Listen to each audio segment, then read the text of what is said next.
আমরা আপনাদের সকলকে কৃতজ্ঞতা অভিনন্দন জানাই রিচার জন্য, রিচার এত ভালো পারফরমেন্সের জন্য। মাত্র 22 বছর বয়স, ওয়ার্ল্ড চ্যাম্পিয়ন হয়েছে এবং তাকে আমরা এখানেও গৌতম দেব শিলিগুড়ির মাটির মেয়ে বলে পুরো এখানকার সমস্ত নাগরিকরা মিলে তারা সম্বর্ধনা দিয়েছে, তার বাড়ি পর্যন্ত পৌঁছেও দিয়েছে।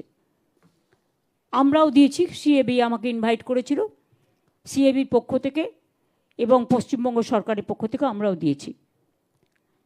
কিন্তু ওর উদ্দেশ্যে আমি একটা স্টেডিয়াম, ক্রিকেট স্টেডিয়াম এখানে করতে চাই। চাঁদ বাগান এখানে আপনাদের আছে, চাঁদমণি বাগান, প্রায় 27 একর জমি আছে। ওটা আমি মেয়রকে বলবো ওটা